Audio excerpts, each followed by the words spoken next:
por fin ha editado Copra, el libro 1, son 4, y es una serie que yo he seguido en inglés. Aquí el Nadir publicó solamente unos pocos números. Y muy importante esto, el homenaje a la obra de John Ostrander, King Yale, etc. ¿Por qué? Porque Copra es un cómic de superhéroes, que básicamente es el Escuadrón Suicida reescrito, pero de paso metemos al Doctor Extraño, de paso metemos algo de surrealismo Grant Morrison, metemos personajes de Image. O sea, vais a ver desde un Doctor Extraño a un castigador, vais a ver a Deathstroke directamente, a Deathshot, perdón, a Deathstroke es otro tema, eso no quiero adelantar nada. Es un cómic de superhéroes puro y duro, mezclado con conspiraciones gubernamentales. ¿Veis? Aquí está este Doctor Extraño que no es Doctor Extraño, pero bueno. Vais a ver un montón de parecidos a otros personajes, pero no es Sade, Changuimán, que aparece aquí, Portico y esto. Ya os digo, es un cómic de superhéroes muy muy bueno, que es como si dijera, me cojo el Escuadrón Suicida, los personajes que necesito, de todos los universos que necesito, los mezclo como yo quiera, de forma que pueda construir mi historia y a funcionar. Ya os digo que está aquí Deadshot, pero es que además, por ejemplo, aquí tenéis los segadores de la Patrulla X, también hacen su aparición. Aquí los tenéis, son los mismos. Los ha escondido muy poco donde vienen todas las referencias. El cómic está muy muy bien, ¿vale? De hecho, la dinámica, la narrativa es muy potente. Tiene que gustaros el dibujo, eso sí que ya os digo que no es un dibujo típico de superhéroes, es muy parecido a los cómics indie. Y lleva mucho tiempo ya publicado, mola mucho, yo me lo he leído y me parece genial que lo han publicado. Y fijaos la cantidad de gente que lo recomienda. Aquí han aprovechado a meter a Xavi Galondo porque ya sabéis que a los editores les encanta esto tiene un par de semanas, pero te quería hablar de Leave Them Alone. Un western que a mí me ha gustado mucho, es bastante duro, es más cercano a lo crepuscular, pero sobre todo porque me gusta el dibujo, es bastante modernete, no se va a lo clásico de ABD, pero sobre todo os fijáis en una cosa, viñetas como estas de grandes extensiones hay, pero casi todo el dibujo os habéis dado cuenta que hay muchas viñetas grandes, muchos personajes en primer plano, lo trata casi más que como el clásico western tipo... digámoslo así, John Ford Howard Hawks, se va a algo más parecido al western europeo. O sea, esta no es plano de situación, todo lo que queráis, pero toda la acción se desarrolla en primeros y planos medios. Es muy, muy, muy cercano, ¿vale? Toda la entidad, pero es que sobre todo, toda la acción funciona muy bien y según vayáis leyendo os daréis cuenta de que el tono lo da todo este tema, que los dibujos sean tan diferentes, que no hay grandes escenas generales, muy pocas veces verás planos generales de relación, las relaciones sean en cortos. Es una narrativa muy directa que a mí me gusta mucho. Es una historia de western muy clásico, no os vayáis a nada más, hombre que se redime, zona atacada por bandidos, intereses monetarios. Hay bastantes cosas, ¿vale? Es un western muy bien escrito, la verdad es que está muy bien llevado. Y el dibujo sobre todo es una narrativa, ¿os fijáis? Es una narrativa, es europea, porque es puro europeo, pero es muy diferente. Coge mucho del cine más actual de vaqueros, y va a ser clásico, pues un Buleberry, va algo muy moderno. Sleeper's Fable es un viejo conocido, porque es un cómic que ya ganó su premio en el Salón del Manga aquí en España hace muchos años. Está reeditado ahora este año por Fandogamia, que lleva una muy mala vida editorial, eso lo hablaremos después. La historia es que en un mundo en el que se ha ido toda la mierda cuando aparecieron unos robots gigantes, pueden ser alienígenas o no, todavía no queda muy claro. Y en esa pelea, pues todos acaban en una ciudad hecha polvo, viviendo como pueden. Hay bandas callejeras, los bloques se mueven, hay muy poca tecnología. La gracia es que vais a ver, por ejemplo, que los personajes son muy jóvenes todos, pues porque son la generación que nació después de esa batalla. Muy pocos se acuerdan de el mundo de antes. Y una pareja, un par de hermanos, con el padre adoptivo que los crió, intentan escapar para llegar hasta el otro extremo. Eso os dirá un poco de qué va el mundo. Pero vamos, hay caníbales, hay bandas, hay de todo. Se juntan un grupo de gente bastante extraño en una especie de torre. Y estos que están más o menos sobreviviendo, pues empiezan a una relación extraña en la que parece que igual se quedan, igual no, pero su misión es encontrar la tortuga, para que entendamos un poco. Ya cuando lo leéis lo entenderéis. Tiene muchísimas reminiscencias de la cultura de alguien que publicó esto hace muchos años, hace más de una década, y quiero decir que viene con reminiscencias de una generación perdida que se perdió. Pues, teóricamente, según probablemente sería en los 90, 2000, se perdió esta generación. Os cuenta un poco la historia por encima, y luego cuando se muestra todo empieza a contarse, pues llega el gran drama, ¿vale? Hay acción, hay movimiento. A mí me encanta el dibujo. Este es dibujo de los que digo yo, de mancha y raya, no es línea, no es definido, es muy abierto. De extras tenéis pues el mapa de la ciudad que lo han metido y cómo hizo el timeline de cómo se llegó a publicar todo esto, pero con todo el caos, porque entró y salió de una de las líneas de Glenat, le dieron el premio al Salón de Cómic Barcelona, perdió derechos, ganó derechos, estuvo en un momento muy loco. Entonces digo, cuando ganó, la gracia esto lo pone, que cuando le dieron el premio del público en el 2013, el Salón de Cómic Barcelona, él estaba en el baño. Pero bueno, ya podéis leer. Bueno, supongo que ya sabéis que el bélico me encanta y Carten Comics tiene mucho bélico, igual que también Yermo Norma, pero aquí tienen una obra española sobre los 36 de la Madeleine, que es básicamente un grupo de españoles republicanos que salieron de la guerra civil que pararon un batallón completo del ejército alemán durante el momento del desembarco, los apoyos, etcétera, antes del principio ya del final de la guerra. Y un puñado de hombres detuvo a un par de miles de soldados alemanes con tanques, con blindados, con vehículos, utilizando básicamente una táctica de guerrillas muy propia de española, muy propia de aquí. El cómic está bien en cuanto a guión, la verdad es que está bastante bien escrito, mezclando los flashbacks, los recuerdos de la guerra civil, con los personajes que se ve que están cuidados, no olvidando pues detalles como qué se sabía de los alemanes, cómo funcionaban, qué tenían de información sobre los campos de trabajo, cómo estaba todo, ¿vale? También el gran problemita de los franceses y Vichy y compañía trasluce. ¿Qué ocurre? Bueno, a pesar de que el cómic me gusta bastante bien cómo está escrito, el dibujo, con todo el cambio del mundo no quiero meterme con el dibujante, deja que desear. Es un bélico, tiene cosas que están bastante bien, pero realmente se queda muy lejos de lo que es el bélico europeo que hemos tenido, que es súper detallado, brutal, tiene mucho de realismo, hay algunas páginas que están bastante bien, pero el dibujo parece que en algún momento es bastante horrible, ¿vale? Tiene viñetas que son bastante malas en cuanto a tamaños, a personas que de repente parecen enanos o cuerpos extraños. Se puede leer perfectamente, ¿vale? Esto no se va por ningún lado, puedes leerlo y se entiende, o sea, se disfruta.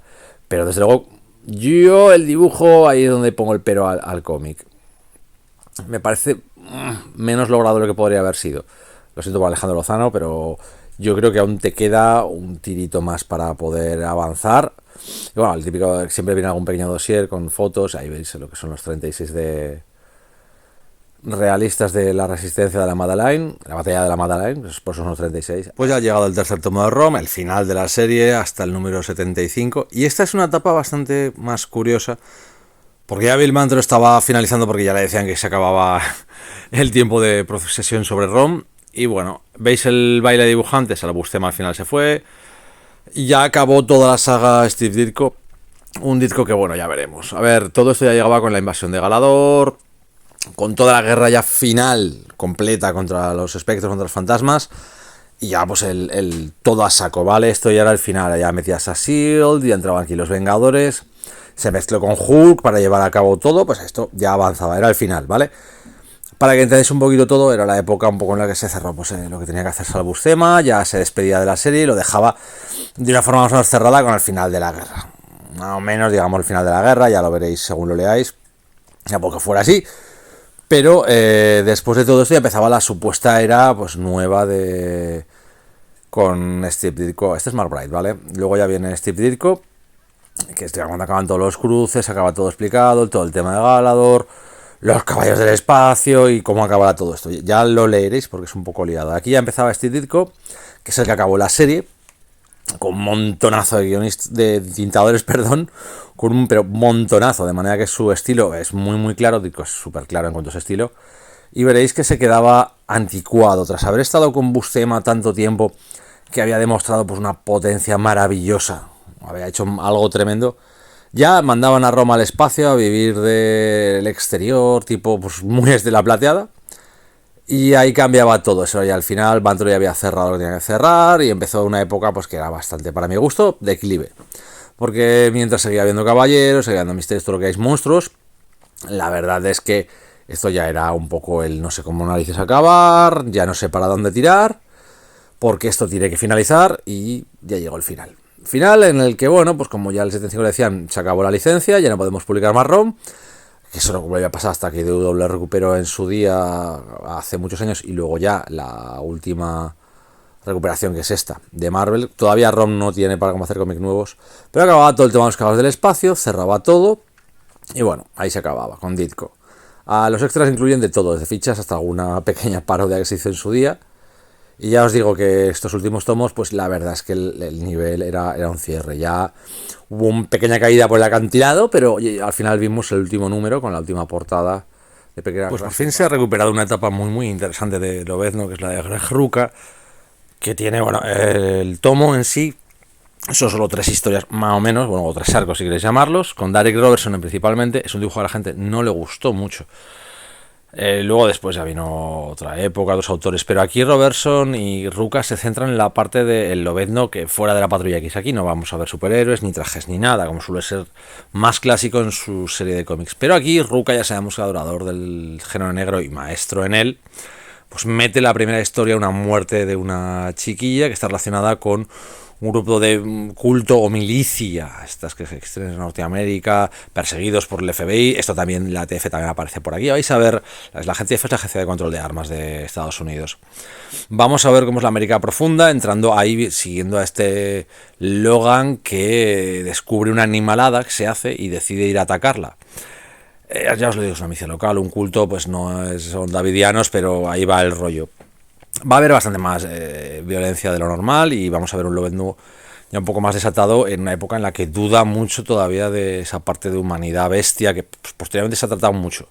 Hay gente que no le gusta el dibujo de Derek Robertson en esta época, todo hay que decirlo. A mí me gusta bastante, pero este punto que tiene casi paródico en algún momento, esos dibujos redondos le afectan. La parte del número de la conversación con Rodor Nocturno me parece genial, porque es que la idea de redención o perdón está muy bien, o sea, se resume todo fácilmente en lo que dice Logan, ¿no? Aquello de no soy un animal, y dice su amigo es que no lo eres. A partir de ahí hay un pequeño arco que está dibujado por Lander Fernández. Recordemos que a Rucka conoció a Fernández cuando estaba trabajando en Queen and Country. Ambos trabajan en Queen and Country, lógicamente. Aquí va sobre coyotes, o sea, sobre la gente que pasa por la frontera.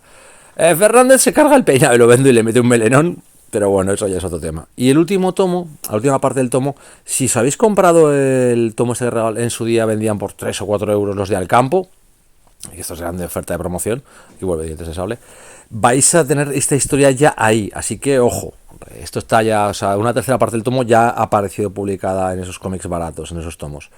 Aquí volveremos a visitar esa relación Logan dientes de sable con respecto a Arma X, a lo que es Seno Salvaje, porque otra víctima de Arma X aparece por aquí. Rucka aprovecha pues para hablar otra vez de todo eso, de identidad, de dónde sale, de por qué son monstruos los que salen de allí y todo eso. Sucesos críticos variados de Dennis Camp, vale, y Eric Zadansky. Bueno, la cosa es que esto es ya los high concept que le encantan a Dennis Camp y que suele tirar en sus cómics. Pues aquí el high concept, el mundo está más o menos jodido, temporalmente hablando. La física se ha ido a la mierda y el tiempo ha cambiado de ritmo. Puedes encontrarte cosas del pasado, puede cambiarse, superponerse otra realidad alternativa. La cosa es que no es, propiamente dicho, solo un tiempo. Está cambiado el hecho de que puedes estar en una línea temporal y luego mañana estar parte de tu mundo está en otra línea temporal. Se habla mucho de los horizontes de sucesos temporales y todo esto. Pero fuera de todo eso, o sea, olvidaos del el tiempo. Toda la obra cada número es un high concept sobre una historia potente relacionada con los viajes en el tiempo mentales o con vivir en un mundo de tiempo. La tercera historia, por ejemplo, son 2 ciudades que funcionan paralelamente, a nivel narrativo lo vais a ver en el dibujo, y después unos de ellos, viviendo en una tierra asolada, van a la tierra que está bien, que es su versión buena. Y bueno, pues lo que ocurre al unirse a gente. Cada número, ya os digo, no estoy diciendo argumentos porque son historias cortas, pero cada número es un trabajo a nivel gráfico brutal porque todo está lleno de construcciones con las viñetas, con las páginas, con lo que todo es, ¿vale? Son historias sobre el tiempo en los que juegan con las páginas, con el tiempo, con el ritmo, con el movimiento, con todo. ¿Vale? Vais a ver mucho de todo esto. A mí me encanta, me parece una obra genial. Pero ya os digo que es un escenario principal, ese mundo machacado por el tiempo y los efectos temporales, los sucesos críticos, con un montón de historias cortas sobre cómo es vivir ahí. Muchos esperáis Bill Wright. Finalmente ha sido Yermo quien se va al gato al agua. Esto es una historia de un niño llevado a un mundo de fantasía. El mapa lo demuestra bastante claramente. Creo que no nos podemos equivocar que el niño era muy jovencito cuando le mandaron aquí. Bueno, en realidad, un niño se pierde en el bosque. Toda la opinión pública se echa encima de la familia y cuando vemos sufrir a todos durante muy poquito espacio, vuelve el niño convertido en esto. O sea, un héroe de fantasía que ha peleado con monstruos, que ha vivido aventuras, que se ha hecho adulto en otro mundo y sin su familia. ¿Qué ocurre? Vuelve para cumplir una misión en su tierra. Y bueno, hay un girillo que se nos lo voy a romper porque se nos cargarme completamente la obra. ¿Qué ocurre? Nadie cree que sea él, aunque él tiene su misión, se une a su familia, la familia está rota por su pérdida y bueno, mientras le va haciendo heroicidades tipo fantasía, vemos en flashbacks cómo va convirtiéndose en el héroe, en el hombre que es. Y la verdad es que es una historia que tiene un dibujo muy chulo y Williamson lo hace muy bien. Quizás en lo que falla Williamson, que siempre le pasa, es que todo parece fluir muy bien, pero no parece tan espectacular. Ahí el dibujo hace muchísimo y en este caso el dibujante hace 1000 por la acción y lo engrandece mucho. Bueno, ha sido Yermo, como ya os digo, el que se ha hecho al final la publicación a la espalda y lo va a hacer en 5 tomos, pero lo ha hecho de forma que cada tomo lleva 2 TPs americanos, 2 trade paperback. O sea, 2 sagas, 2 arcos, como queráis llamarlo, lo que son 10 números. Hay gente que me ha dicho que 30 euros le parecía un poco exagerado el precio. Pero es que son 10 números, son casi un año de publicación.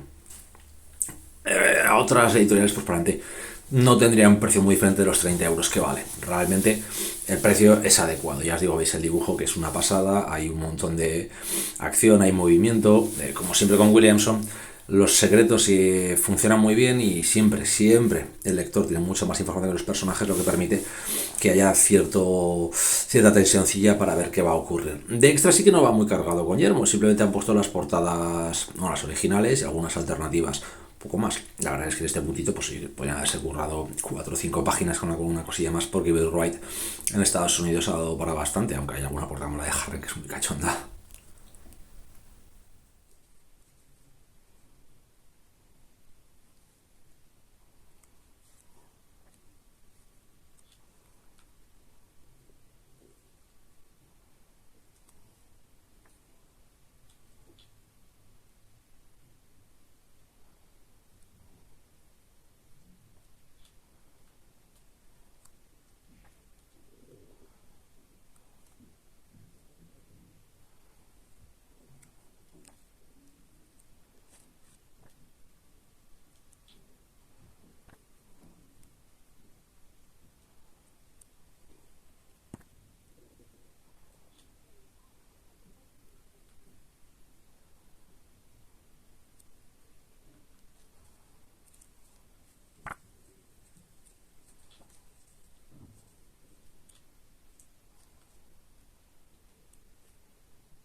A ver, lo de Benjamin Percy en Ghost Rider, bueno, pasé, cosas que no estaban mal, pero lo de la creación de Inferno me pareció una mierda. Y esto, que básicamente es para conseguir contar algo mal en esta serie, que bueno, son muchísimos números para realmente estas cosas. Intenta ser, para que lo entendáis, una serie medianamente de superhéroes, pero con demonios, con algo que podríamos decir de vértigo, por lo menos semi-adulto, extraño. Se queda en hacer poco más que lo que hicieron con el Motoche Fantasma de los 90, al principio con Javier Saltares y Howard Makey. Más o menos sería esto, pero bien hecho. O sea, no suelo hablar más de los cómics, ya lo sabéis, pero en este caso el usar a Kihiro, a Daken, como el prota de esto, solo sirve por repasar al personaje un poco, que no está mal. Y bueno, la verdad es que es poco más, además estéticamente, a nivel de dibujo, bueno, hay unas ideas muy de Hellraiser en algún punto. No hay diseños tampoco explosivos, lo de S.H.I.E.L.D. vale, pero tampoco es que realmente al final el cambio de giro final de saber quién es el malo, bueno, pues qué queréis que os diga. Y ya después cuando sacan el bicho final, que ya sabes qué es lo que va a ser, ahí ya dices, ¿qué cojones el puto y el Inferhulk o el Hulk infernal, como queráis? Toda la serie, el tomo es pasable, ¿vale? No le daría un aprobado probablemente nunca, porque me parece que la suma no da como para que esté todo bien. Hay algún detalle. Si os gustó, pues os gustará, pero realmente es una cosa que no servía para nada y no hacía falta estirarla por aquí. Quizás que exista el personaje y este sobraba y ya no hacía falta. Volumen 2, y en España va a ser ya el último de Patrones Oscuros. En Estados Unidos fueron 12 números. Aquí hemos tenido 2 tomos con lo que ha sido la mejor serie de Batman desde hace muchísimo tiempo, ¿vale? Os lo digo en serio. ¿Por qué creo que es la mejor? Bueno, porque es el momento más detective cómics que hemos visto en muchísimo tiempo. Están aquí todos los secundarios, toda la historia de Gotham, está el ambiente y sobre todo está Hayden Sherman haciendo una maravilla con el dibujo. Si no, mira todas las composiciones de página muchas veces, que es que ya es bonito, maravilloso de ver cuando estamos hablando de una historia que va de patrones, de paraedolia, de cuando ves patrones que no son, de seguir, de investigar, y tienes tanto esas canónicas páginas brutales como te encuentras algunas que son una auténtica maravilla de composición, porque quiero decir, a ver, vais a ver cosas como estos giros, estos movimientos de la misma página que tú según lees, esos cambios de viñeta, y es que es todo, o sea, Sherman es una maravilla, y el cómic responde a todo lo que es Batman en sus inicios. Es un detective, es un tío que no sabe muy bien dónde está moviéndose, confía en algunos, no confía, y empieza a encontrarse a Gotham, la Gotham más subterránea, con su historia antigua, con sus seres escondidos, y va intentando establecer un patrón que no existe. La pareidolia es eso, el hecho de que ver patrones donde no hay. Pero digo que hay páginas de Sherman que es que mirad esto, esta composición, el dibujo es brutal, pero la composición, el movimiento de toda la página, el color ayuda una pasada, pero es que es todo, o sea, ahí vais a ver unas viñetaciones y unos... Es impactante a todos los niveles, pero por el detalle, por cómo cuenta cosas con toda la construcción de su página. Hay una cantidad brutal es que veis el simbolismo de la misma viñeta, es una figura contando algo. Es todo, la verdad es que es un narrador salvaje, me encanta su dibujo, me encanta el Absolute Wonder Woman también, y aquí está a un nivel, pues es enorme, o sea, está enorbilísimo. ¿Por qué me gusta más esta serie? Porque es lo que era Batman, ¿vale? Varios casos pequeños, van seguidos más o menos, algunos tienen relación, otros no. En realidad es una saga larga, pero son muchos casos pequeños, digámoslo así, pues sería la serie de televisión, ¿os acordáis cuando hablamos del monstruo de la semana? Y la saga que va más o menos larga, pues aquí acaba con el malo, que estaba escondido siempre, pero que realmente no ha intervenido hasta el final. Aquí una de las series que a mí más me gustan de Pat Mills, de lo que era el 2000 AD, lo que nos traía aquí a España, que son los ABC Warriors, Atomic Bacterial Chemical Warriors. ¿Por qué me gustan tanto? Bueno, a ver, soy metalero de toda la vida y esto era lo más metalero que veía siendo un enano. Esto, de hecho, el principio de todo esto le hicieron un remodelo para contar la historia como si fuera... Desde que eran viejos, los ABC Warriors contaban ya, los restantes hablaba de la guerra. Era un poco el flashback del protagonista de Ojos Rojos. Esto nosotros lo leímos en color a través de MC Comics, esa primera historia, un complemento. Pero la verdad es que era una historia en la que iba un poco de guerra, iba un poco de muchas cosas, pero sobre todo de robots que se comportaban como humanos cuando no podían ser humanos ni comportarse como tal. De hecho había hasta una pseudo religión, una especie de templarios, había un tío que, bueno, aquí tenemos al personaje de Black Blood, que es uno de esos personajes que mola mucho por lo macabro y retorcido que es. Veréis que hay páginas en colores, porque la revista al principio cuando se empezó a lanzar tenía páginas en color, luego en blanco y negro. Pero vamos, luego de la guerra los ABC Warriors fueron a Marte a pacificarla básicamente. Y aquí aparecían cositas como por ejemplo Golgotha, que es el hijo de Saturnus, nieto de la hija tuerta. O sea, otra vez la historia del tiranosaurio amenazador de que se come gente, que a Pat Mills le encanta. Cada una de sus se ha metido siempre que ha podido un tiranosaurio, y aquí, pues hijos de Salen Juez del personaje anterior, Hay muchas cositas, siempre hay historias cortas que tenían algo chulo, pero siempre había algo más aparte de la acción, o que había acción a saco. Algo que podía ser pues como un respeto, como algo diferente, como la igualdad, racismo, de mucho. Pero la serie acabó, esto era del 79 si no me equivoco, y luego cuando volvió y regresó fue de la mano de la serie de Nemesis, también de Pat Mills, y aquí con Simon Bisley, que aquí podéis ver el Simon Bisley inicial, antes de ir a decir todo esto, y vais a ver después las burradas estéticas que hacía aquí. Aquí ya estaban peleando en Terra, ya dejaban de ser básicamente de la guerra Volgan y todo esto, y estaban peleando al lado de Nemesis para ayudarle. Y aquí vemos un flashback también del nacimiento de Hammerstein, el protagonista, bueno, el más protagonista de todos los ABC Warriors. La salvajada es el dibujo, que es que todo era heavy metal, es que todo aparecían portadas de un grupo de heavy metal. También recordamos que esta época era cuando ya pues, el sleazy y todo lo que es el hard rock se iba a la mierda, y ya estábamos entrando en greencore, death metal, black metal y todo era más brutal. Y Simon Bisley básicamente el paso a todo eso. Esto todavía era muy underground en algunos puntos el dibujo. Veis que hay algunos autores que están por aquí muchísimo más definidos, pero cuando entraban los que tenían que entrar, aquello era heavy metal puro. O sea, pose, era brutalidad, era salvajismo. Vale, sabéis que los DC Finest no me hacen excesiva gracia, me gusta el formato porque está bien de precio y el tamaño. Vamos, son clásicos. En este caso, vamos a las historias clásicas de Green Lantern, que yo ya tenía por ahí, claro, gracioso. Pero sobre todo es un tomo en el que han elegido una época en la que se encuentra con muchísima gente, del 65, 66, 67, 68, y un montón de cruces. Con el primer Green Lantern, también ha metido un Brave and the Bold con Batman, hay flashes, hay todo. Y bueno, la gracia es que realmente historias originales publicadas del 40 al 61. Hay 21 números, que eran más cortos recordar en aquella época, un Brave and the Bold, un Detective Comics y un Flash. O sea, hay cosas que no son de aquí, pero esto es un cachito. Le dicen, no, es lo mejor. Dices, no, es el cacho. ¿Por qué? Porque es el mejor dibujante que tiene en esa época, o ha tenido muchísimo tiempo, el Green Lantern, que es Jill Kane. Aquí vemos los secretos de los Guardianes, que empieza ya enlazándose con el primer Green Lantern para explicar algo.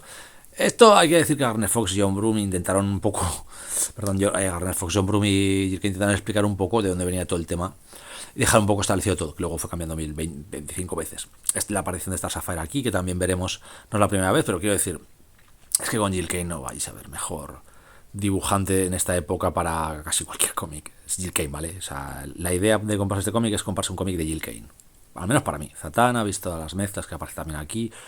Es una época en la que parece que Green Lantern no vendía el sol, así que lo metían con todo.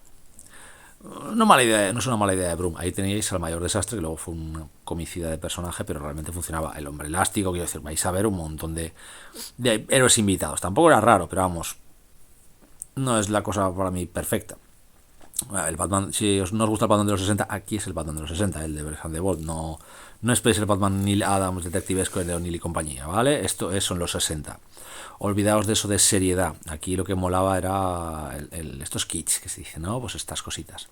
Locura, muy extraño y todo esto, pero es que el dibujo de Jill Kane, punto. Y tenéis la historia principal, que supuestamente es la portada, que es el otro Green Lantern de la Tierra, que control que había en el mundo. Son 2 números, no os vayáis de varas. Solo cuenta la historia de si no hubiera elegido a Hal Jordan en otro mundo, miran a otro universo y ahí en vez de Hal Jordan fue elegido Guy Gardner. Mirándolo en otro universo, o sea, no le dan el anillo, no lo toca en ningún momento. Dan esa opción y ves las aventuras de Guy Gardner como Green Lantern en otro universo, hasta que al final cuando muere tiene que elegir a otro y elige a Hal Jordan nuevamente para ser Green Lantern.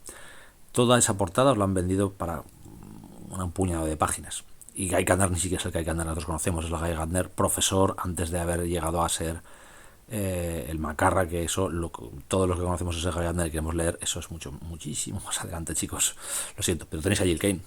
Esta entrega de Doctor Who es un poquito corta, ¿vale? Es un número especial que se hizo, es una historia, no entra dentro de la continuidad. Bueno, sí que entra de continuidad, pero no es parte de las sagas. Es el 10º Doctor en la época de Martha Smith, ¿vale? Una historia corta de unos seres que secuestran a contadores de historias porque se alimentan de esas historias. Y mientras que todos los doctores lo avisan, pues lógicamente el 10º se le pasa de acabar la historia. Está chulo, ¿vale? Empiezan a aparecer todos los héroes y todos los villanos, perdón, todos los héroes, no todos los villanos y antagonistas que ha tenido el Doctor, bueno, vamos a ver de todo. Y con todo me refiero desde los cigoteanos, Corvus, de todo. O sea, aquí sale de todo. Cigoteanos, he dicho, y eso es de Street Star, bien, acabo de ver, Sycorax. Ha sido un fallo mío, perdón. Pero veis ahí todos reunidos, los Rastafari, pues tenéis Sicorians, tenéis... sí, van a salir también los Cybermen y desde luego no van a fallar en ningún momento los Dalek. Pero todo es muy pequeño, porque es una especie simplemente con una historia muy chula, una idea que funciona, una historia muy corta, muy de Dan Slott, que es el guionista, que además tiene el final muy Dan Slott, muy... acaba así. ¿Por qué? Porque es lo lógico. No soy muy fan de Dan Slott, pero tengo que admitir que Fandogame está haciendo una cosita muy chula con el Doctor, que es cuidar mucho lo que va publicando. Aquí hay una pequeña entrevista con el guionista, hay una historia cortita del noveno Doctor, también del autor, que hace un poquito pues lo que era. Cada ha conseguido definir estas dos historias cortas, definen mucho lo que era cada Doctor y por qué se diferenciaban. Está muy chulo. La verdad es que me parece que es una forma de empezar el Doctor muy chula, porque es así suelto. Si os gusta esto, os gusta la serie. Además, la verdad es que tiene a todos los enemigos clásicos. Eso sí, a mí este resumen que han hecho, esta sinopsis, no sé, igual me cogea un poquillo, tengo que avisar eso. Pues en España llegamos ya al tomo 9, lo que son el capítulo 45, sí, si no me equivoco, ya son 45, 46, sí, 40 y tantos.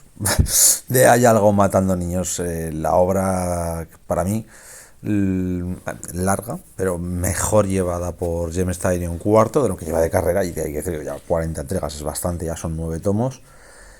Y bueno, nos muestra otra vez el pasado de Erika en una de esas cacerías, después de que, bueno, pues aparecieron una serie de bastantes asesinatos, porque aquí llevan ya casi una veintena.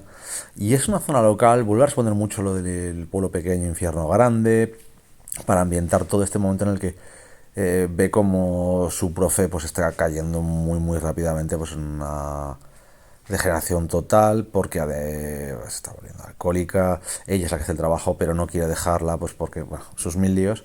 Pero además, toda esta nueva cacería incluye un secreto, porque ya han cazado en ese lugar, tanto la jefa, como la rival, como su maestra antigua, que ahora mismo está paralítica. Que dice, esto no solo implica el pasado de Erika, implica el pasado de la Orden, implica también el qué ocurrió y todas esas cacerías que acaban como el Rosario de la Aurora. ¿Qué ocurre? Que es el pasado contando el pasado. Esto es una historia que está bastante bien. Luego ya podemos verlos, estas son portadas alternativas, como siempre. Y ya os digo que la verdad es que aquí Tynion, pues por lo menos, ya mete más mundo a todo, y eso me mola mucho. Será Yaeli, que pasa de dibujo siempre. Pues rebuscando un poco, bueno, rebuscando no voy a mentir, ordenando, me he encontrado la edición de Dorian Gray de Enrique Corominas. Siempre lo conocen por haber hecho las portadas de Juego de Tronos de Gigamesh, pero hay que decir que es un ilustrador que ha hecho un montón de cosas y que es maravilloso. Y esta adaptación de Dorian Gray me encanta. Es un tío que conocí, yo creo que un cómic de Laberinto que se llamaba Eigra y Ojo Gris. Pero me encanta, primero, cada capítulo es básicamente el dibujo del cuadro y su evolución alrededor de toda la historia, durante toda la historia. No sé si habéis leído de Dorian Gray, es un hombre que en un momento dado joven, ambicioso, en un momento dado empieza a comportarse un poco ya más amoralmente. Compra un cuadro, le hacen un cuadro que es precioso, es su vivo retrato, y se da cuenta que él no envejece mientras el cuadro envejece, y que cada vez que hace actos malvados o más cada vez retorcidos, el cuadro sigue recibiendo esa fealdad, ¿vale? Y acaba escondiéndolo, y bueno, pues eso, que el cómic además pone, cuando llegan los pensamientos, los comportamientos, Corominas aquí se lanza a imágenes bastante más impactantes. Podéis ver todo, que es una pasada. O sea, veis en cada capítulo, cada acto, se ve viendo la degeneración del cuadro, cómo cambia él y todo el cuadro. O sea, el personaje, no solo el aspecto, sino su mundo, que se va pudriendo y se va volviendo más asqueroso según avanza. Es una adaptación muy fiel. A mí me gusta mucho, aunque tenga un detalle más, alguna cosilla que aporta Corominas que me encanta, y esas representaciones de ciertos momentos de la novela pues me parecen impresionantes. Y es que el arte de este tío, ya veréis, es cualquier cosa, la cinta pincel, lo que haga es grandioso, el detalle, el nivel que tiene. Sobre todo al final hay como extras de estas ediciones de Diablo, todas las planchas así a doble página, diseños, pero es que las planchas a doble página hay bastantes de ese Londres victoriano. Es una salvajada, es brutal lo que hace. O sea, el ambiente, por ejemplo, de esta taberna, maravilloso, el color, todo. O sea, Corominas es un tío que yo no sé cómo no estamos dándole siempre más bola a este hombre, cuando realmente es tan bueno. Pues Monstruos nos trae una obra original de Omnipress, de la editorial argentina, con el Zorro en Argentina. La verdad es que el personaje no queda nada mal, encaja perfectamente. A ver, hablamos de, aunque sea un español que está viviendo en San Francisco, de la liberación de Estados Unidos, que acude allí. Todo el tema, me gusta este texto, que habla un poco, recordando el pasado Pulp y el pasado un poco de lo que es Argentina. La gracia, la época en la que viene Recordemos, Argentina se acaba de independizar, todavía estaba el gobierno en un follón de narices, aún no había habido, pues a pesar de todos los esfuerzos de una centralización, ya había mucho follón. Y ahí el zorro pues va a ver lo que hay. Y se encuentra con bandidos, se encuentra con nativos alterados y con algo extraño. Comienza con jaguares y esto pues funciona con... es muy pulp en muchos momentos, cosa que los autores lo habían dicho pues que les interesaba, y que es que el zorro es un personaje pulp, es que es así.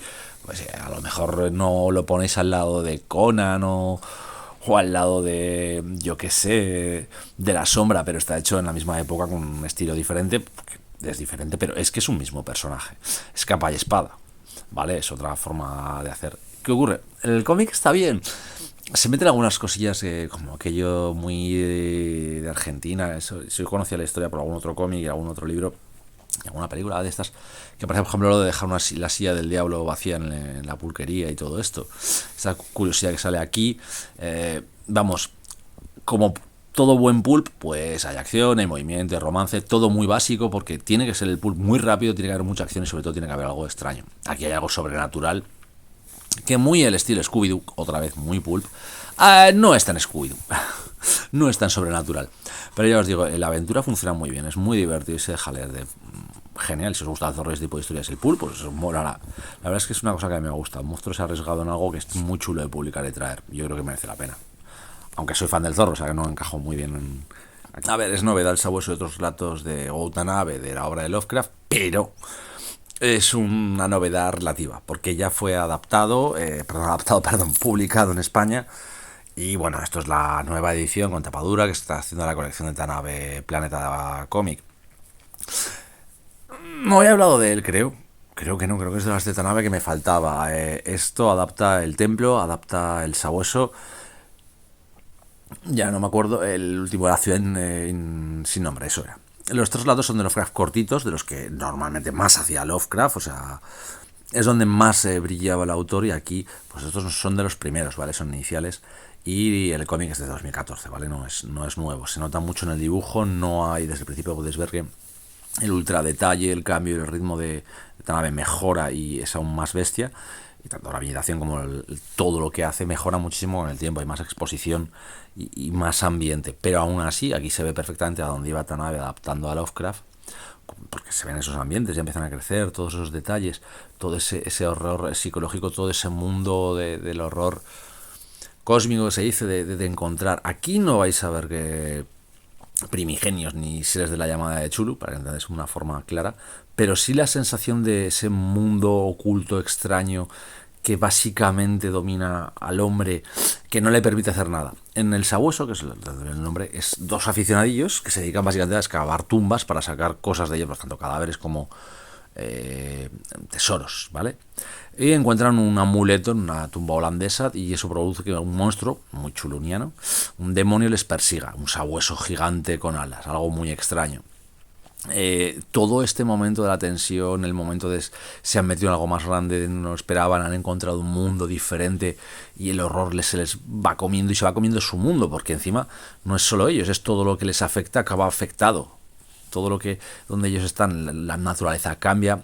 Eso es muy Lovecraft. Aquí Tanabe ya empezaba con mucho, te digo, con el ambiente, pero aún así hay mucho más dominio de la narración, de contar la historia bien, más que muchas veces en clavarla. El tercero, La ciudad sin nombre, vamos directamente ya aquí a un estilo Tanabe, ya más cercano a lo que hace ahora puro y duro, con el ambiente, con ese momento mudo, sin sonido, en el que cuando desarrollamos ese mundo extraño, esa civilización que encuentra, y no hay sonido, ¿vale? No hay diálogos, está el mundo atacando.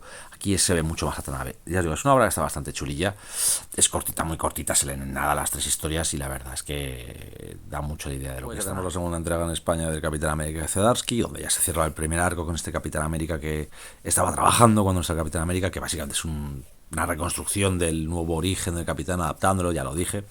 Y aquí vemos la lucha del Capitán América de Rogers por primera vez contra el Doctor Muerte en mucho antes del Mundo Bajo. Muerte, si se hace es por algo, ya veréis después por qué. Bueno, y aquí vemos mucho de lo que suele ser el Capitán América Y en este caso no es Rogers, sino Colton, el otro Capitán América, el que se encuentra la realidad de América escondida. Mientras que Rogers muchas veces lo ha encontrado, ha peleado contra el sistema, aquí le toca a Colton pasarle lo que a ese patriota americano le ocurre, que es ver cómo su país es el que organiza las guerras, es el agresor. Y vais a ver la locura que es. Esto está muy bien, no me lo esperaba de Zdarsky, la verdad, que tuviera una saguita tan cortita reimaginando el origen de Capitán América. Es chula y funciona. A mí me ha gustado también la primera relación con Tony Stark, de cuando deja de trabajar para el ejército de recién despertado y cuando se apunta pues a los Vengadores. Eso está chulo, ¿vale? Para añadir un poquito, es un retcon, realmente un retcon, pero queda chulo. La verdad es que lo ha hecho bien. Siempre estos homenajes le quedan bien a Zdarsky, la verdad.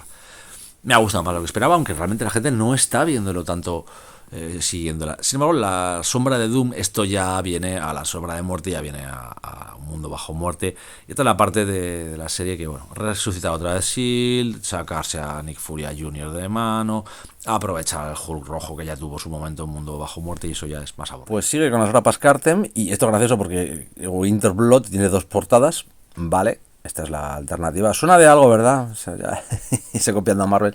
Me hace gracia esta portada. Pero bueno, esto viene de Northern Blood, un cómic que publicó Aleta. Y ya os digo, tenéis 2 portadas. Son iguales. La gracia, esto para que lo entendáis, es que la portada alternativa dentro tendrá la otra. Ya lo veréis después. El cómic, bueno, es de Michalski. Ya os digo, es un cómic de acción pura en la que unos vikingos, que ya fueron en su día levantados durante la Segunda Guerra Mundial, si los robas al tesoro se levantan y van a por ti. La pareja superviviente del primer tomo vive cerca, haciendo una especie de guardianes, y están al lado, pues están en Noruega, cerca del territorio ruso, y de repente los rusos aparecen ahí porque han perdido un avión. Ya sabéis, excusa. Esto es un cómic que supuestamente ocurre en los 80, y hay super soldados rusos. De hecho, es gracioso que mezclen un poco así un detallito superior con la anterior sobre la mística, con los vikingos, los Draugar, los muertos vivientes vikingos. Es un cómic de acción, ¿vale? Puro y duro. Van a ser 4 grapas. Está divertido, o sea, siempre os digo, la primera divertida, esta es divertido. No os esperéis maravillas ni algo raro, pero por lo menos sí que podéis ver algunos giros que son chulos, al menos en este primer número. A ver cómo continúa. Y lo que os decía de la portada, es que la portada alternativa, ¿vale? Tú la ves, es preciosa, todo lo que queráis, esta imitación, homenaje, como queráis llamarlo, ¡pi! Según abres, o sea, la portada normal han puesto una alternativa sobre la normal. Podéis comprar y tendréis las 2 a los coleccionistas, ¿no? Una de las obras españolas que más me ha gustado desde siempre es Kraken, ¿vale? De la anterior edición de cómics, ya hice reseña, no me acuerdo si aquí o en Cinemas Comics. Esta nueva edición de Carten me gusta mucho porque tiene muchísima información. Bueno, vemos fotos de los autores, de todo ese colectivo que en esa época empezaba a hacer cómics en España. Y aparte de estos testimonios, quedan muy bien las fotos, lo que iban haciendo todo esto, la portada de Metropol, donde se empezó la serie, salió originalmente. Es mucho interés, ¿vale? A nivel de, digámoslo así, académico, si queréis, o de curiosidad. Viene con las portadas que fueron realizando, con varios pin-ups que no estaban en el anterior. A mí me gusta mucho. De hecho, el editor del anterior libro de DQ ha ayudado, sobre todo para tener páginas como esta en las que se ve el trabajo de tinta brutal, salvaje, que es el que define completamente el dibujo de Bernat. Es una maravilla, o sea, veis lo bien que dibuja y cuando le mete tinta, la maldita maravilla que hace, ¿vale? Hay un montón de textos, esa dedicatoria de Jordi Bernat de 2003. Recordad que Antonio Segura murió en 2012, no llegó a ver las ediciones nuevas de Kraken, ¿vale? Lo último que él vio fueron las ediciones en grapa, si no me equivoco, hizo en su día Glenat. Pero tiene todos los artículos que Segura fue haciendo sobre Kraken. O sea, están todas las historias. De hecho, hay un par de historietas cortas que habían faltado en la anterior edición, pero tampoco añaden nada a nivel de cómic, ¿de acuerdo? Eso sí, la edición está muy cuidada, el papel, lo que es el tamaño es más grande que el de DQ. El cómic sí es una maravilla de cine negro, de ciencia ficción, de distopía, de crítica social, tiene de todo. O sea, a mí me parece una maravilla. Pero sobre todo todos estos textos que a mí me encantan, que han añadido de Segura, que va hablando, bueno, de dónde venían todas las historias, cómo se formaron, sus desarrollos. La verdad es que ya más allá del cómic, que es una maravilla, o sea, el cómic a mí creo que me parece uno de estos grandes cómics, pues lo pongo a hablar de Prisión de las Estrellas y a otros tantos de lo que es esta gran época del cómic español, que pues que se hacía a base de historias cortas, a base de publicación en revistas. Pero estos textos a mí me encantan, ¿de acuerdo? Porque encuentras lo que él te va explicando, pues aparte de su historia como autor, de dónde salían, todo lo que leía, cómo le influía. A mí me gusta mucho todo esto porque ya no es solamente completamente porque sí.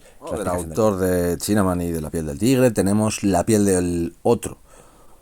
Un noir que nos traslada, bueno, en los años 40, antes de que comience la Segunda Guerra Mundial, dos amigos, músicos, que iniciarse en Broadway el musical, y a la guerra, ¿vale? En eso se separan, uno de ellos, básicamente el más joven, acaba sufriendo pues un accidente, acaba con la cara quemada, y un compañero, un amigo del ejército, cirujano, le promete una solución. Vale, esto es una historia que mezcla mucho el noir con cierto amor por el cine, sobre todo el cine de monstruos de los años 40 y 50, eso está muy guay, porque la solución que le da es un experimento nazi que encuentra para añadirle una piel sintética, de manera que tiene una cara normal, pero la gracia es que utilizan todas esas pieles sintéticas y esa habilidad para cambiar de cara para convertirse en una especie de Lon Chaney Jr. De hecho se meten bastante con Lon Chaney en el cómic, el actor es clásico, hace películas de terror, se convierte en una estrella y entonces trama su venganza contra su amigo, que también además se llevó su chica. Por en medio, pues ya sabéis, también hay nazis. Y hay un asesino en serie. O sea, toda la historia tiene un montón de buenos puntos que se dejan leer muy bien. La verdad es que es muy fluido, funciona muy bien, está todo muy medido. La verdad es que me gusta mucho, es muy clásico de cine noir. Cine noir, perdón, de género negro, de lo que son casi todas las BDs francesas. Funciona, el dibujo, como veis, es súper claro, es definido, el ritmo está muy bien. Una cosa interesante es que es mucho más rápido de leer, por ejemplo, que la parte de los cómics, como se dice, europeos. Es muy muy bueno y la verdad es que se ve como una película. Vale, otra vez no tengo que decir, vale, es el tomo séptimo de Gunslinger. Dije que la dejaría, no la he dejado, vuelvo a ella, siempre me acabo comprando los dos tomos juntos. ¿Qué ocurre? Bueno, quiero que Tales of the Gunslinger que salga, porque es la serie que está parte esa es directamente en la época western, en la época del siglo XIX, esa mola, pero aquí vemos como McFarlane por lo menos va cerrando un poco todas las líos que va montando, la posesión de otro cuerpo por parte de Javi, su lío con los narcos. Aparece Monolith, que lo ha vuelto a meter después de haberlo hecho desaparecer hace un montón de tomos. Este todavía tiene poderes, nadie se explica por qué. Hay mucho lío, pero como ya sabéis, esto es acción, puro y duro. Pero la verdad es que, como ha ocurrido en Spawn, ya han vuelto los poderes de los engendros infernales del cielo y del infierno. Así que ya cambia todo, volvemos un poco más a ser más macarro, duro y un poquito menos de peleas en las que siempre parece que va a perder. Bueno, ya os lo digo que se ve mucho aquí la relación. Algo que ha marcado mucho a Javi al Gunslinger es su relación con los animales, porque es que es muy pro animales, ¿no? A los perros, todo esto. Y un trato con un ángel para salvar a su hija, sí, o sea, su descendencia de todo esto. Es un tomo. Es entretenido, o sea, lo digo siempre. A mí me encanta el dibujo siempre suele ser espectacular. Aquí McFarlane en guión pues tampoco hace ninguna bomba, pero cierra las cositas que había empezado, empieza otras nuevas, llega el cambio ya del regreso de los poderes. Por lo tanto, ya puede hacer un poco más de burradas. Dibujo espectacular, acción, acción, acción, tiros, tiros, tiros, muchas discusiones, la gente poniéndose muy chula, poniéndose muy vacilona, que es lo que siempre pasa en Spawn. Y como siempre pasa, no sé por qué McFarlane tiene la obsesión de la estructura del edificio piso a piso a subir, o sea, básicamente del videojuego, por niveles. Aquí vuelve a repetirlo, ¿vale? Hay que ir poco a poco subiendo hasta el jefe y ganar y todo esto. Ya os lo digo, dibujo muy guay. Y la historia está bien. Hay una historia cortita final del Gunslinger más allá, un poco más humana. Pero ya os digo, estamos en lo que siempre es Gunslinger. A ver cómo explicamos esto como siempre. Esto es la segunda novela de la tercera trilogía que hace de precuela de la historia de Dune, ¿vale? La primera es la de la yihad butleriana, lo que es la red de las máquinas. La segunda es la de, que no se ha publicado en España en las novelas, que es la de las casas, o sea, los Mentat, las Bene Gesserit y los navegantes. Y esta es la tercera, que habla de las familias, de las tres grandes casas, Corrinos imperiales, los Atreides y los Harkonnen. Este segundo es el de los Harkonnen. Que bueno, pues la verdad es que a pesar de los títulos, vemos todas las ramas de las familias, como el emperador va afianzando su poder, como el odio entre Harkonnen y Atreides crece. Veremos a un montón de personajes secundarios de la novela original aparecer, pues Gurney Halleck, cómo llega a ser Gurney Halleck. Veremos a Duncan Idaho entrando en lo que es la escuela de esgrima. Vamos a ver el ascenso de Leto primero, porque Paulus, bueno, tenemos que ver primero la caída de Paulus, la muerte.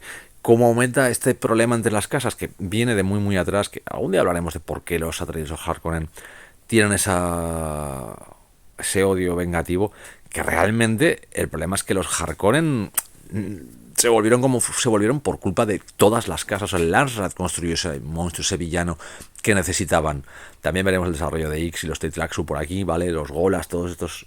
Mientras está el experimento del emperador de construir una especie sintética para no tener que depender de Arrakis. Veremos a Liet Kynes, el ecólogo que vemos luego en Dune, que está aquí creciendo, todavía es un chaval, es el hijo del primer ecólogo que entró. Vamos a ver mucho el desarrollo de lo que es la mitología. Ejerce de precuela, literalmente estos 3 libros ejercerán de precuela del primer libro de Dune, y te marcan mucho. No son necesarios realmente para leerte Dune, es así, ni como casi nada. Pero se te entabla un poco, te establece muchas relaciones y muchas cosas. Como extras, un montón de portadas, porque claro, hay 12 números en este tomo. O sea, hay un montón de portadas alternativas y bueno, lo mejor. Tenemos a Frank Galán aquí, que hace varios números dentro, el español, y aquí vemos uno de los guiones que se le entregó hoy, cómo trabaja, veis cómo va aplicando tintas, que hace un boceto de entintado, o sea, como trabaja en digital, pero es una pasada. A mí me encanta Frank Galán, y la verdad es que está muy bien ver todo esto de promoción. Bueno, pues llega la nueva entrega de Juez Dredd que ha traído Dolmen, otra aventura suelta, que se ha sacado de los tomos que salen en Inglaterra, de estas recopilaciones. En este caso es Robbie Williams, con R.M. Guerra. Guerra, vale, que lo conocemos todos por Scalped, ha hecho varias colaboraciones en 2000 AD. Y en este caso, pues son 3 historias, 2 relacionadas, una tercera suelta. Las 2 primeras, pues son.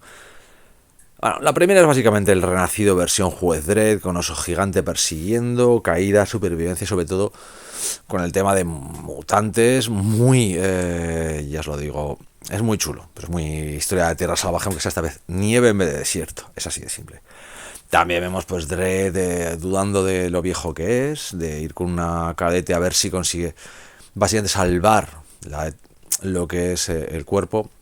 El siguiente ya es en Brasil, eso está muy guapo porque se va a Brasil a buscar a un terrorista que ha atacado una comisaría, que se ha salvado de puro milagro, él mismo no fue víctima por poco, mismo por sus instintos o porque es viejo y está cabreado y amargado. Pero se vuelve hasta Brasil, que ahí sigue habiendo un momento, favelas, luchas de narcos, y se va en medio de la selva a buscar al tío, ¿vale? Que está en una especie de grupo tipo, bueno, ya lo sabéis, las favelas, los narcos. Pero acaba encontrándose con mutantes, una raza en medio de esto y con, vamos a decir, muy bastante macabro todo, mucho tiro.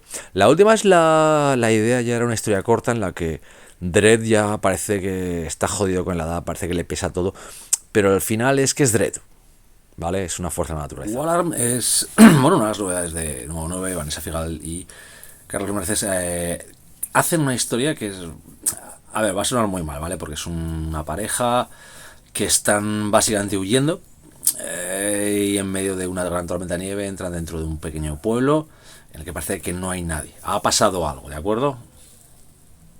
Y esto acaba relacionándose con su pasado, con un hijo perdido entre las dos. Vale, vamos a otro detalle. Todo el tema de la redención, de la culpabilidad, de 1000 cosas se ven aquí.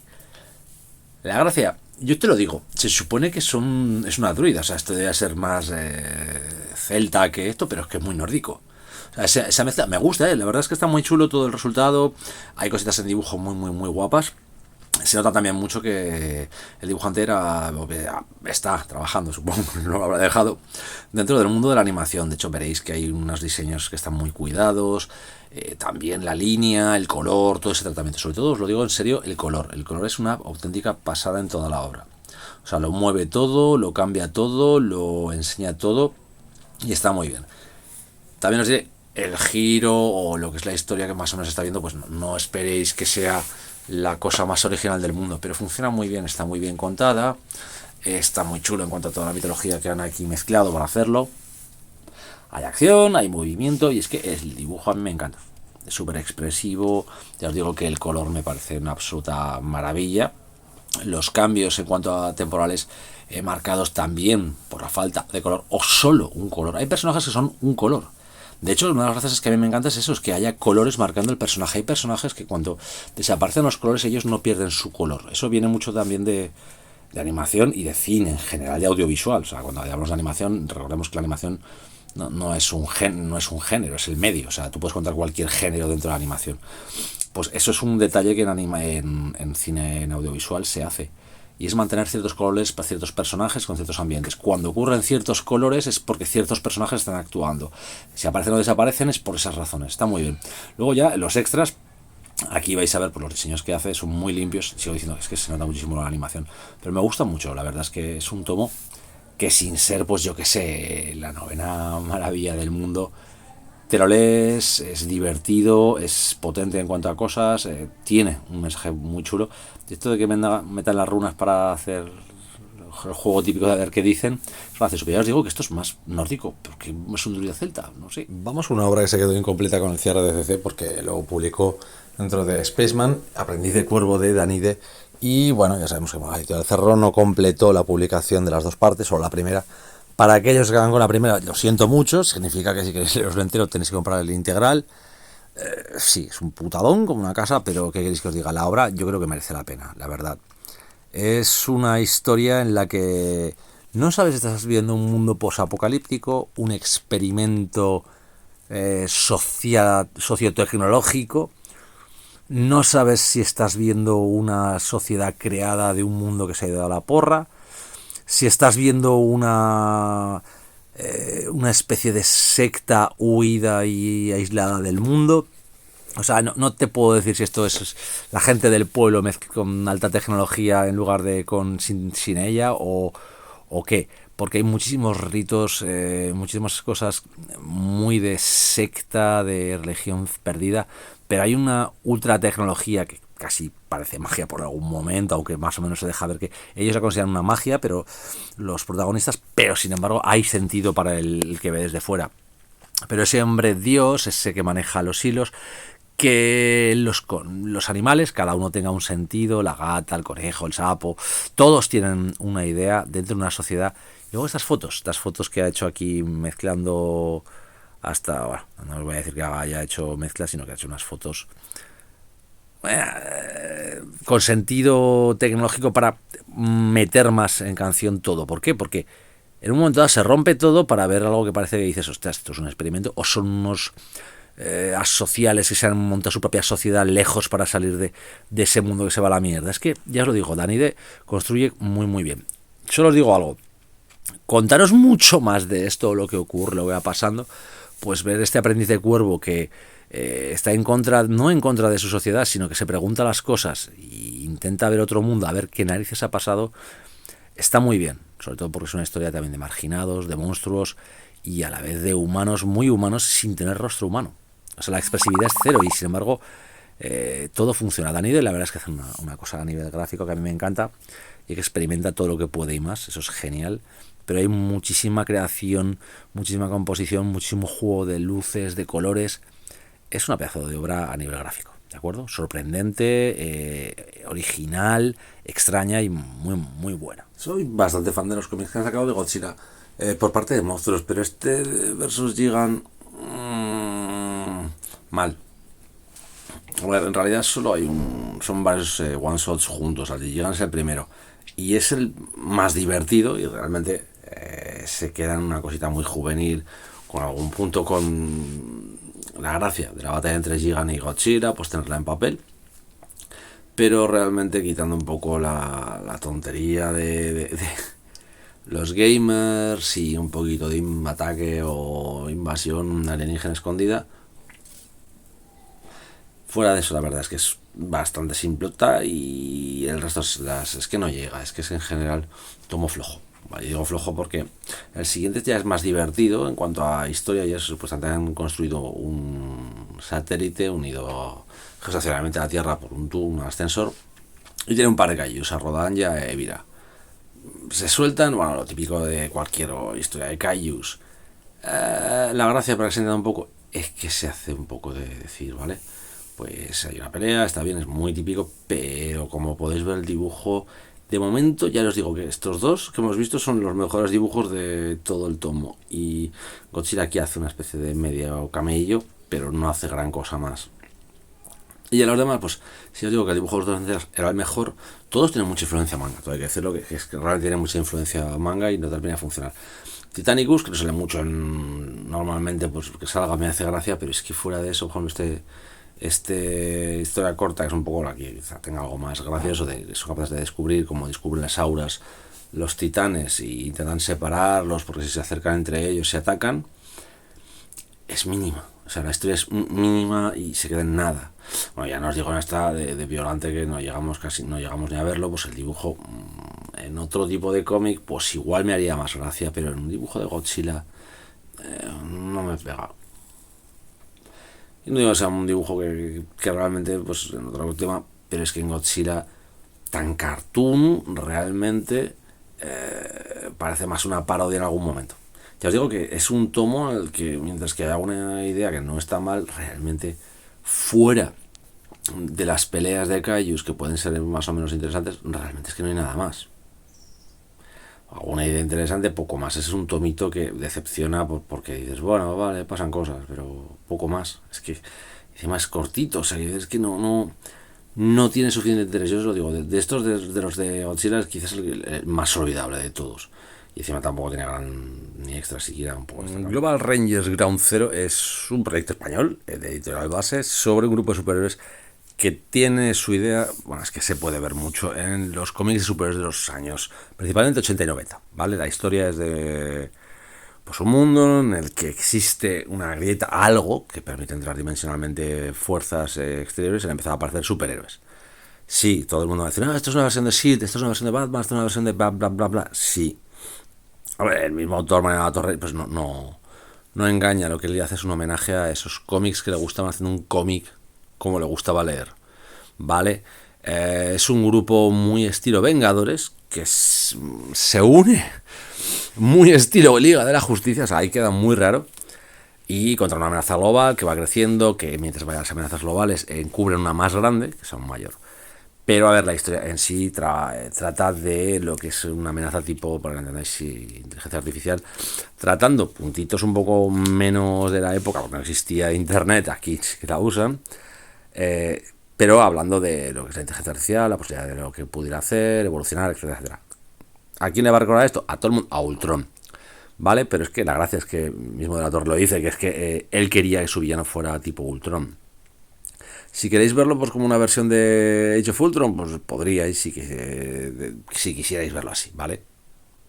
La gracia, lo que es el dibujo es correcto, está muy correcto, las escenas de acción están bien, los diseños de personajes son, ya os lo digo, muy años 80, en algunos casos muy 90, pero es una historia de superhéroes pues que te recuerda mucho, pues yo que sé, a lo que podría haber, no es Carbasiek, de acuerdo, desde luego a nivel guión, pues no es Carbasiek, no es un Roger Stern, no es nadie de estos súper grandes, pero funciona como para crear un grupo, porque es una historia de origen de un grupo que se une, y funciona bien, es divertida, está bastante chulo. Para ser algo que en España, que realmente solemos tener muy maltratado, la verdad es que está bastante bien y muy a la altura de casi cualquier cómic norteamericano de superhéroes actual.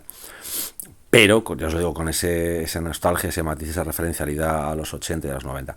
Mola, es bastante guay. Habitat es una obra de ciencia ficción bastante dura, en algunas partes, pero que, bueno, habla de civilización, de salvajismo. Es el Señor de las Moscas, para adultos, en un satélite en el espacio, pero con canibalismo, violencia y un montón de tecnología rara.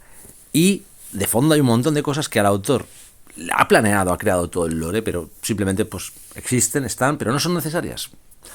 ¿Por qué lo digo? Bueno, la historia básicamente es un hombre que imprime, consigue un arma, digamos, luego es un phaser, pero vamos, un arma del mundo antiguo. El mundo antiguo es porque todos ellos viven en un satélite, una especie de nave que se ha quedado sin asistencia. Se cortaron de lazos con el mundo exterior, de manera que están aislados. Y han entrado pues varios de ellos en estados de salvajismo tribal brutal. ¿Qué ocurre? Son las secciones de la nave, o sea, está seguridad, están los de ingeniería, y la batalla está en ellos de forma tribal por parte de algunos, mientras otros más o menos continúan avanzando de una forma normal, como sería de una civilización tecnológica con capacidad para vuelo espacial. ¿Qué ocurre? Pues claro, entre ellos se pelean.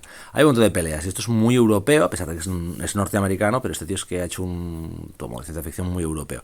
Sus diseños están guays. Este tío trabajó con The Prophet, con Brandon Graham, de manera que se nota mucho esa influencia. Y aquí es lo que os digo, en estos pequeños apuntes que después en el arte aparecen. Esos apuntes explican un poco el mundo con los neohumanos, los robots y el Cosmos Apostólico. Ahí está el mundo, el lore que os faltaba. Ahí lo tenéis si queréis.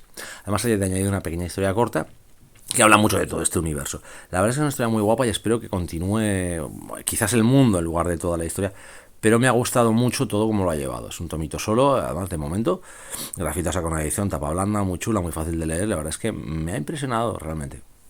Esto es un más que acaba de salir de Veneno versus Matanza, que eso es una historia que había en Tomito antes, hace muchos años. Sabéis que Matanza me gusta mucho, pero lo de Matanza a mí me empezó con este dibujante, con Clayton Crane. Pues un dibujante que he seguido bastante porque me encanta, ¿vale? Él y Kyle Hodge son dos tíos que hacen monstruos que te cagas de bien. Y os lo digo porque es que la historia es básicamente Matanza en un momento se queda embarazado y va a tener una descendencia, otro simbionte. Pero es que el dibujo es absolutamente alucinante. Y esto es antes de la IA y esas hostias, ¿vale? Esto es trabajo de un autor puro y duro y es una pasada. O sea, todo el curro que le mete, todas las formas de los simbiontes son igual que Hodge con los humanos más normales, pero es que si veis los monstruos o incluso Spiderman con su traje ya o la Gata Negra tiene unas deformaciones físicas irreales, brutales, salvajes o perfeccionistas, casi de estatuas. Es una pasada el dibujo. O sea, la historia básicamente es Matanza y Veneno, pues peleándose porque uno quiere matar al niño y el otro no. Cuando nace y se une el simbionte a otro, Matanza quiere matarlo, Veneno va detrás. Muy Spiderman, todos intentando acabar con el que no quiere, y así nace Toxina, que es el hijo de Matanza, que es el nieto de Veneno. Que bueno, si leéis Spiderman o leéis esas cosas, la habréis visto ya por ahí. Aquí es donde nace, pero es que es el dibujo, ¿vale? Es la salvajada que Clayton Crane hace por la razón por la que hablo de este cómic, porque sus simbiontes son súper biológicos, físicos, son gomosos, son asquerosos, es perfecto todo lo que dibuja este tío cuando quiere. O sea, es una pasada para este tipo de dibujos de terror y de criaturas. O sea, teníamos que dejar a Clayton Crane o encargarle una obra que hiciera algo de la llamada de chulo, de monstruos, porque es que fijaos el nivel de detalle, las gotas de lluvia en la pelea y todo el momento cárnico y deformante de los simbiontes. Es una pasada. O sea, Clayton Crane es la razón por la que comprar este cómic, simplemente por admirar todos los monstruos que hace. Si os gustan los dibujos de monstruos, que os tienen que gustar, eso siempre.